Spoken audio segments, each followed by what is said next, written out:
Hello, welcome to Cinema Savvy, and welcome back to another movie review. I'm Chris Garner, joined once again with Tom Woods to give our review on Aliens, the 1986 sequel to Ridley Scott's original, directed by James Cameron. We gave our review on the previous movie, and in lead up to Alien Covenant, we are going to do our very best to review all of the Alien movies. In lead up to that, as I said in the previous review, we've already have a review on the channel for Prometheus, so we'll be skipping that one, and we might even be leaving Alien vs Predator and its sequel until next year, until the new Predator movie comes out.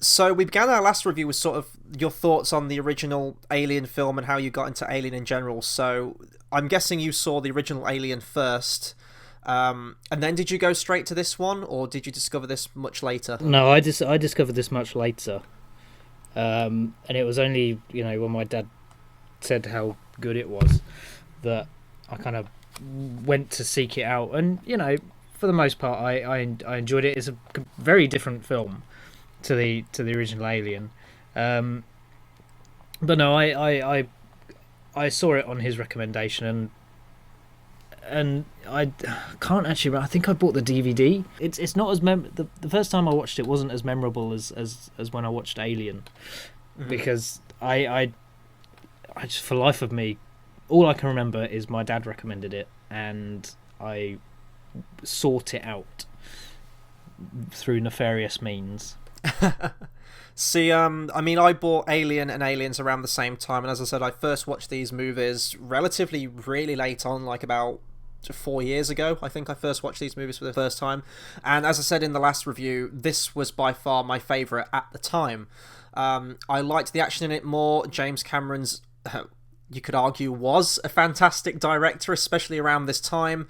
His 80s stuff, and then moving into the 90s when he eventually gets to Terminator 2 as well, probably his best movies, with the likes of Terminator 1, this, and Terminator 2. So yeah, I liked that it dialed up the action more. I liked that Ripley, although she's a badass in the first movie, they really ramped that up too. Easily on number one list of action heroines, I would say, in cinema history. Oh yeah.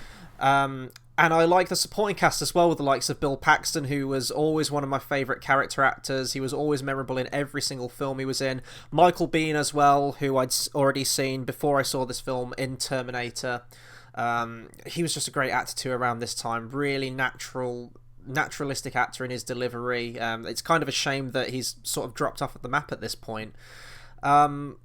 So yeah, I guess it's because I grew up with action movies more, as I mentioned, with the likes of Schwarzenegger and Stallone movies, that I gravitated to this one naturally more. But having watched both Alien and Aliens back to back last week in preparation for these reviews, I found myself much preferring Alien and the pace of that and the horror of that a lot more.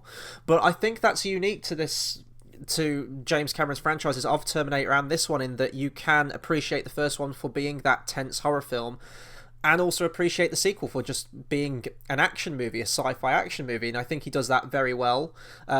This is usually held up there on lists of best sequels ever made, best science fiction movies ever made, and I think it definitely still deserves that place on the list. There's a lot to like in this movie.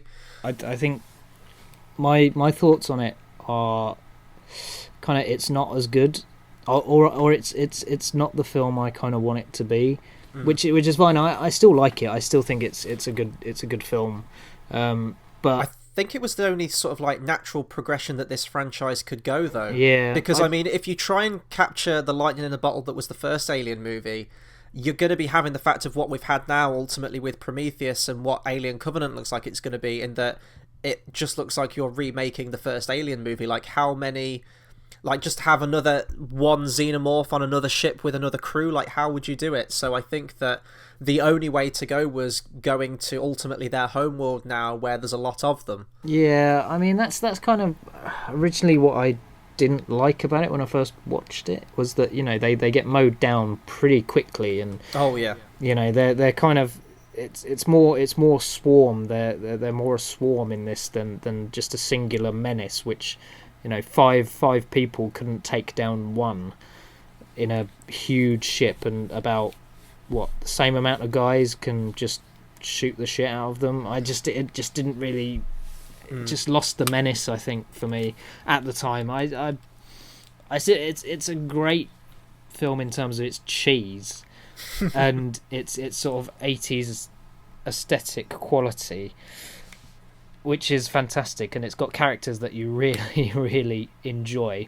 Yeah. Which I mean is kind of a segue, a good segue Yeah. into characters. And Sigourney Weaver still plays Ripley brilliantly, and she's more sure of herself in this one. And I think there's sort of elements of PTSD in there as well, with her being asleep for 50 years, waking up, and the experiences she's had. She hasn't had a chance to think about them or even deliberate on them. She's just been thrust into hyper sleep, and has been woken up 50 years later, and the trauma of those events still are fresh in the memory. Yeah, and I really like that about the character. I think that was again, like the film itself, was a great progression for this franchise. What I was confused about, I should also say as well that this review is going to be completely spoiler filled as well. This is going to be a general sweeping overall discussion. Also, I'm going to be talking about moments from the director's cut of the movie, which is the only version of the movie that I've seen. I haven't seen the theatrical, so again, I don't know the differences inherently. I think I know one addition which plays into Sigourney Weaver's character. So I think at the end of the first Alien movie, it says that she's about 6 weeks away from meeting up with the ship or getting back. And then we're told that she's been in stasis for 57 years in this movie, which is told to her in like a nightmare sequence where she wakes up because of having a chest burster inside her stomach. So when she wakes up, I was thinking, has she actually been stranded for 57 years, or was that just part of a dream and it has only been 6 weeks? But no, we find out that it has been 57 years, because right after that, I think this is in the director's cut, we get told that her daughter has died, and it's kind of what we've seen in films such as Interstellar now with Matthew McConaughey, where at the end of the movie he goes back and his daughter's aged up. And that's really a tragic place to begin the character of Ripley. But when we look at the plot overall and sort of her narrative arc and what she goes through in the movie, that makes complete and utter sense, because... God, sorry. Oh, that was the one thing I actually really liked about the director's cut was that particular scene. It added a bit more weight to her as a character. All her family are pretty much dead, and she's the only survivor. And it's very, she's lost her family on the Nostromo, and she lost her family from being in stasis for far too long. I think it's the fact that she sort of, they mentioned she drifted off the course, and just in suspended animation for 57 years. How did she encounter, like, see, this is the thing, like, this is completely off topic, but if someone's in stasis for that long, what if they like encounter a black hole or something? That'd be all we'd have no more Alien sequels. No more I guess. Alien sequels. Whether that's a blessing in disguise, maybe. The one thing that I found interesting with this film, and I think they handled it very well, because this was probably one of the most challenging things I can assume from penning the script for this film, maybe, is that how are we going to bring Ripley back to this alien world? Like, where we leave her character off from the first movie, she would never, ever want to return to that place, quite rightly so. And with any sequel, it's like, right, how are we going to get them back? And, I mean, as of recording this, I haven't yet seen Alien 3 and Alien 4, so I'm interested to see how they ultimately get her back involved with the aliens another 2 times. But she's a really noble character in this movie, because she ultimately chooses to go back because of all the nightmares she's witnessed, and she realises that there's hundreds of families colonised on that planet now, and she wants to go and save them. Yeah, they don't know what's in store. Yeah. Which I found very convenient, because, they built a colony there, housing, everything like that. Why you want to colonise that planet in the first place is beyond me, unless that was just the company wanted to get them there so they could ultimately, like a social experiment, to see what the aliens would do, because they clearly knew of the aliens there. Oh yeah, because Burke, that was sort of Burke's mission, like Ashes in the first one. He wants to get the alien back to the company, and he needs hosts to do it.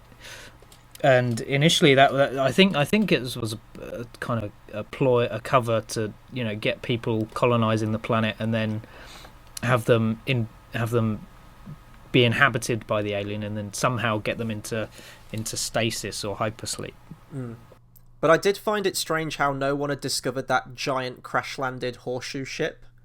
Yeah, I think they I think it's only just been recently terraformed as well.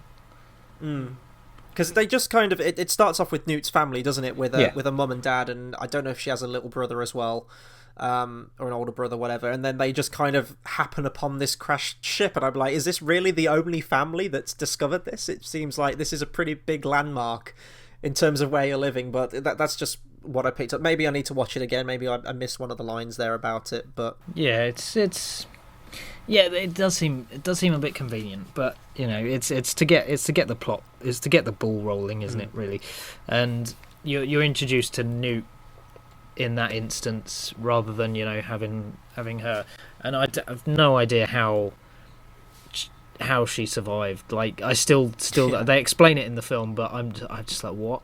I think that Jurassic Park 3 took a lot from this movie, in that you've got the kid where he gets stranded in absolute, complete and utter nightmarish peril, somehow builds a bunker and survives for God knows how long, and then sort of teaches everyone else how to survive. Yeah, I don't know.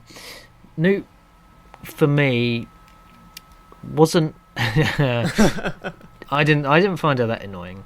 It's the sort of...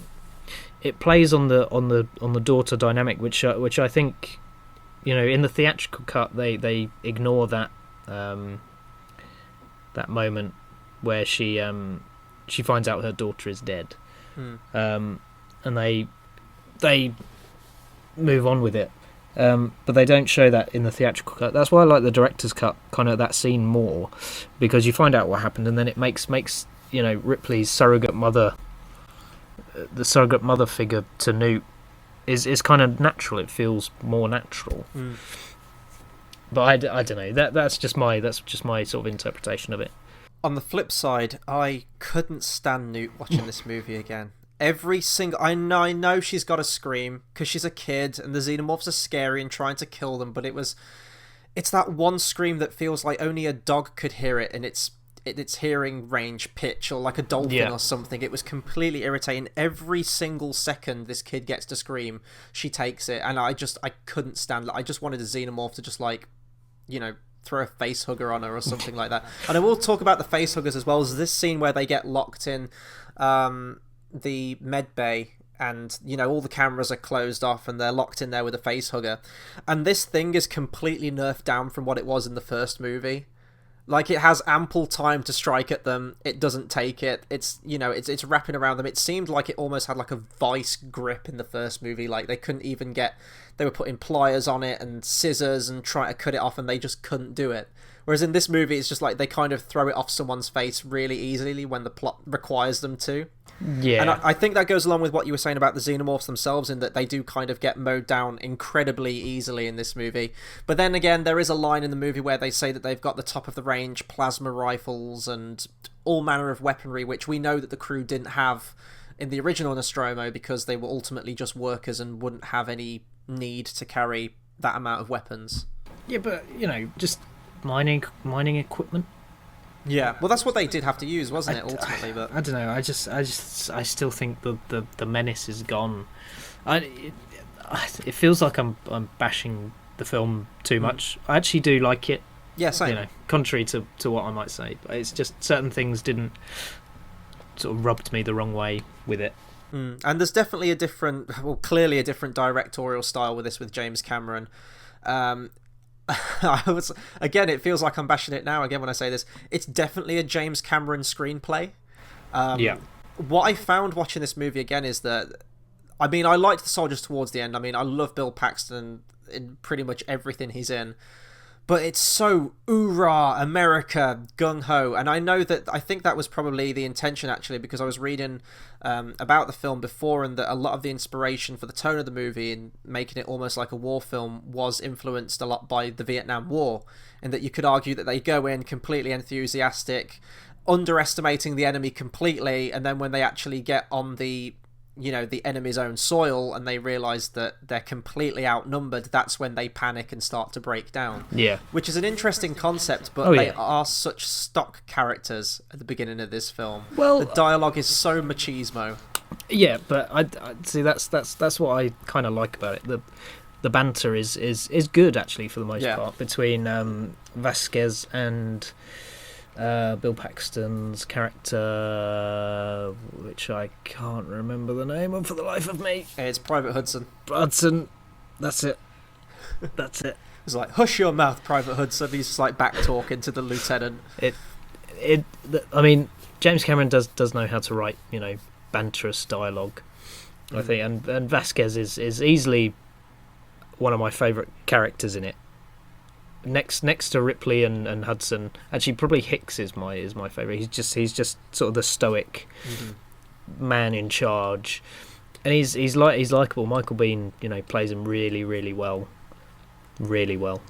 Absolutely, and I was watching the director's cut version, and there's kind of a video intro with James Cameron before saying that. I can't remember how extra in terms of the running time the film runs for, but he says that this is his preferred cut because it does take its time to ultimately get to the aliens. And there's a great sequence in this movie which is probably the closest it comes to being a horror movie, where all the troops are patrolling through the corridors, and it seems to go on for about 10 or 15 minutes and you don't get anything. It's just them going through. They know that something's there, they're trying to pin it down, trying to locate it. Yeah. And then once they do, that's basically when it turns into, spraying xenomorph across the wall with guns and bullets. Yeah.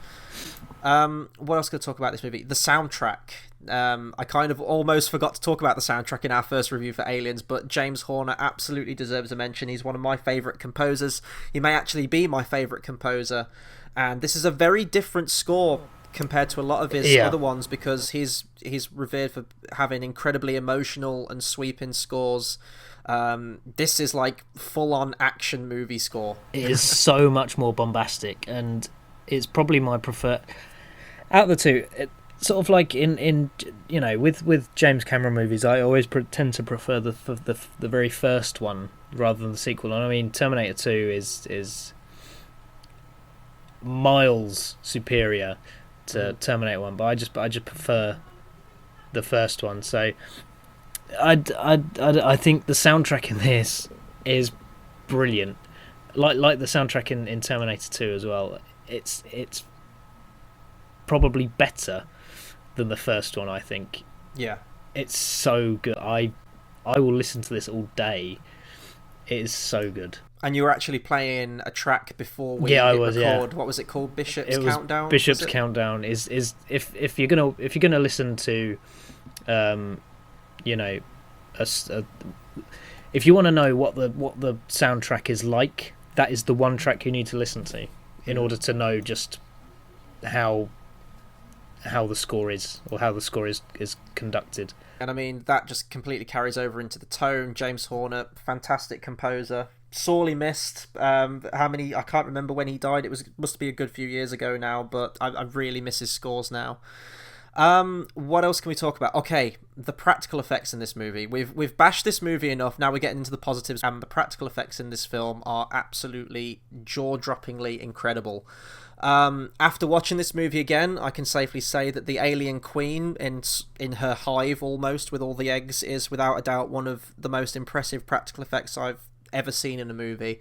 The puppet itself was puppeteered by I think around 14 puppeteers, which is incredible. Now that would be CGI, and is CGI, because I think we see the Queen, or what looks like the Queen, in the trailer for Alien Covenant, and no matter how great visual effects get in terms of digital effects, it's never going to look as good if you can build it in real life. That's absolutely the case with this one. Not just when it's sort of, it's disgusting when you see it. It's got that huge like birthing pod attached to it, which it detaches itself from, but even in the fight at the end, and it is kind of like the big boss fight at the end when Ripley straps herself into this big mecha, which is great, delivers the iconic line from the film, "Get away from her, you bitch."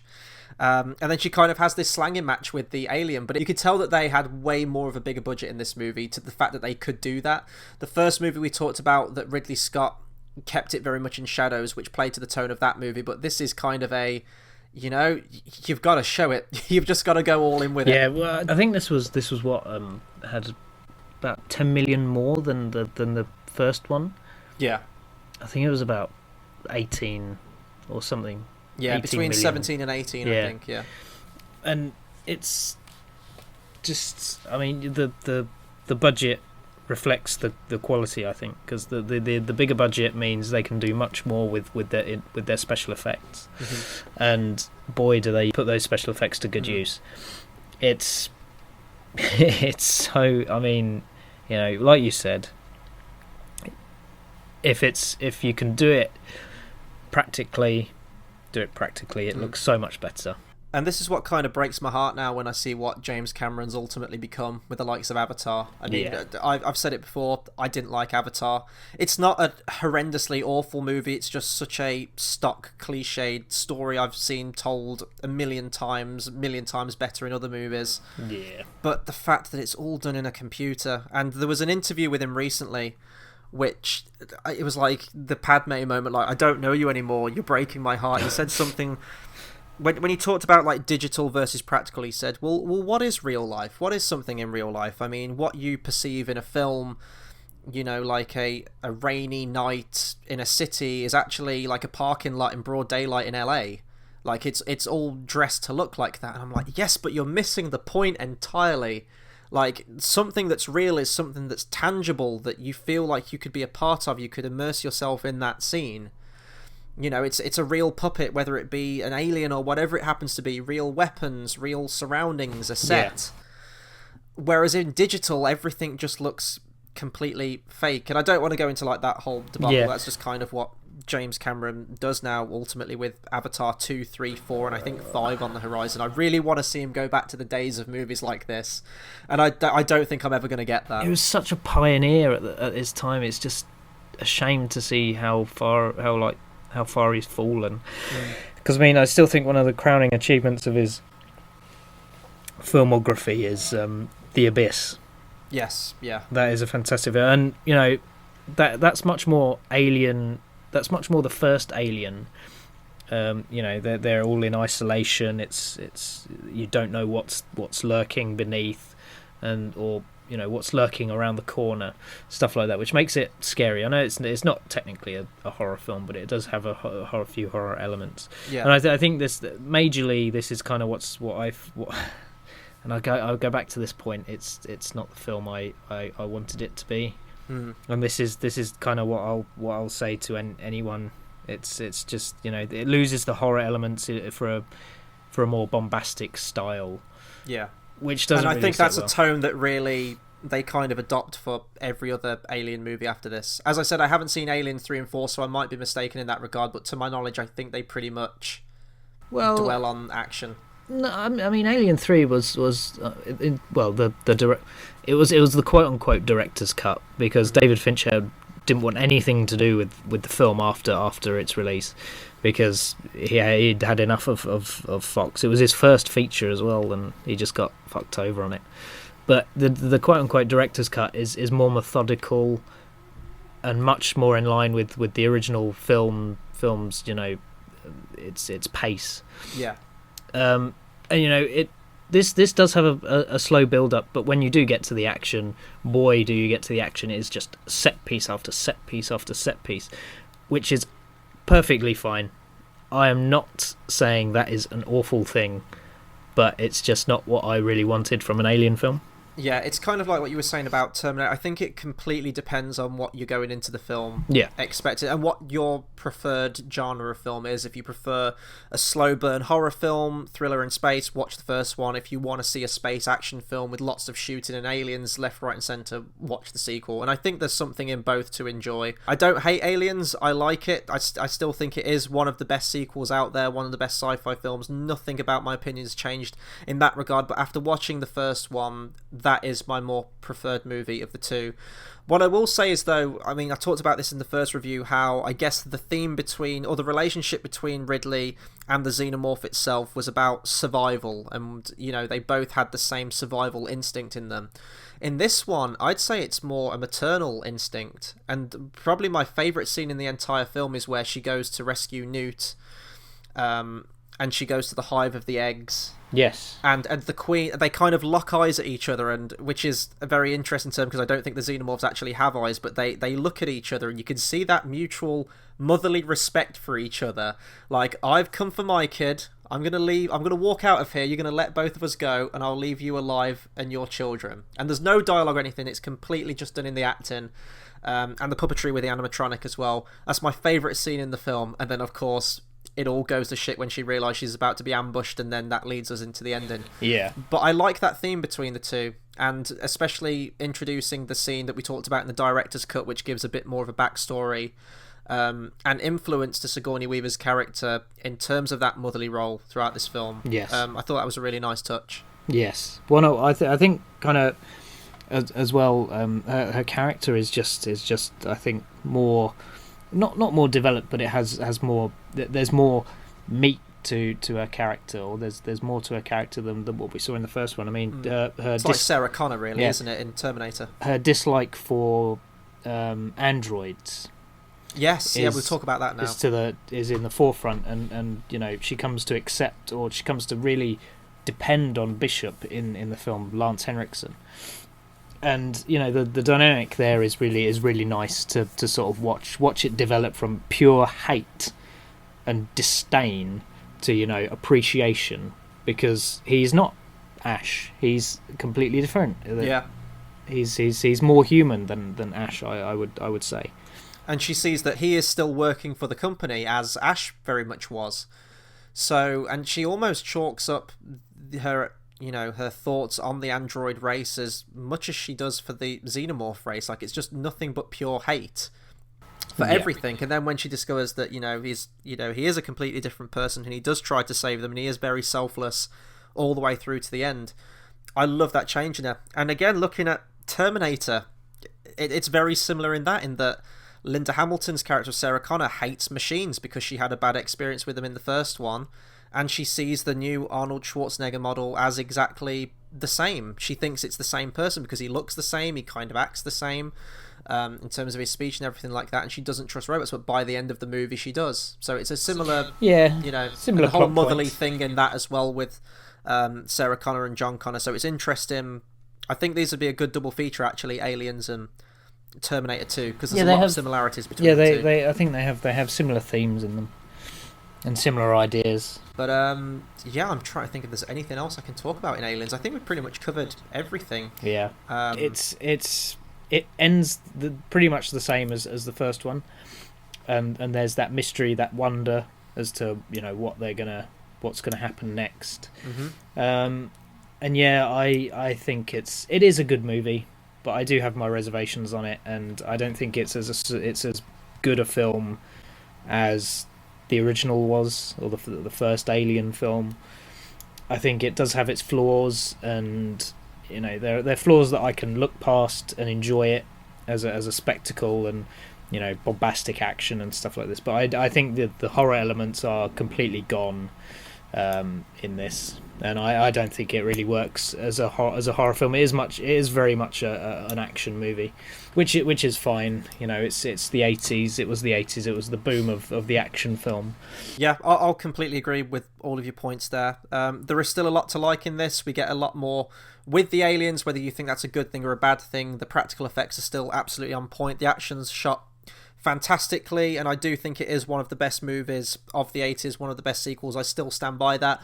I think whether you like this movie or your perception on it is basically just down to your personal preference as to whether you prefer the Alien films as a horror or as an action movie. And that's why I think the first, obviously, Alien and this one, although they're very different, there's something to like in both of them. So that's why I think it is a good sequel, because you can almost watch it as a separate entity from the first one and vice versa. Oh, yeah. Great cast, enjoyable, cheesy dialogue, great performance from Sigourney Weaver. I'd absolutely recommend it.